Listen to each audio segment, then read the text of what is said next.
Naaalala ko pa yung araw na pumasok yung first rent collection namin sa bank account ko. It wasn't $1 million. It wasn't life-changing money. Pero alam mo kung ano yung bago? Mindset. Kasi for the first time, may pera na pumasok kahit hindi ako nag-overtime. That's when I realized that real estate actually works. Maraming gusto bumili ng first rental property nila, pero maraming hindi makapagsimula. Kasi pare-pareho ang tanong. What if I lose money? What if walang tenant? What if puro repairs? Worth it ba talaga?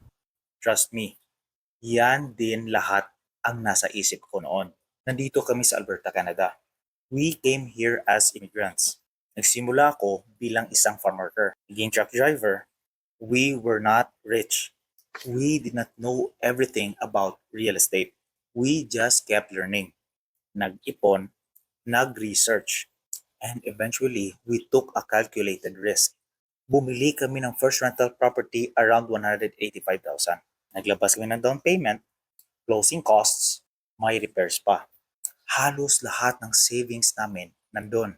Then, we waited. Every month, you have all these expenses. Mortgage, property tax, insurance. Minsan mapapatanong ka talaga, did I make the right decision? But the biggest moment was not buying the property. Dumating yung araw, nag-notify yung bangko. Rent received. It was not a huge amount. But to me, it was everything.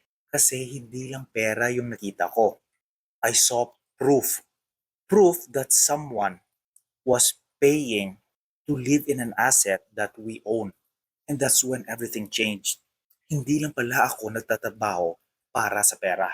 My money was starting to work for me. Hindi kailangan ng malaking cash flow agad sa umpisa. Even a few $100 a month is enough to change your mindset. Kasi once you see that it works, you stop asking, does real estate really work? And you start asking, how can I buy the next one? Pero syempre, that's not the whole story. Real estate is not perfect.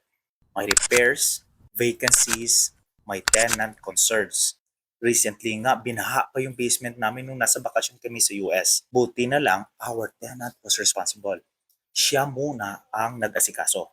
And we had dependable contractors here in Alberta. And that's another lesson. You're not just investing in properties. You're building relationships. So imagine this. Kung isang property gives you $300 a month of cash flow, 10 properties gives you $3,000 a month.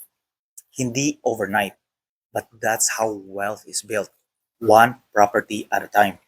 Kaya hanggang ngayon, wala pa ring tatalo sa pakiramdam ng first rent because it was not just income.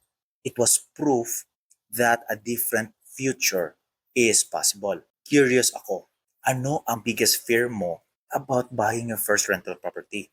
Comment it below.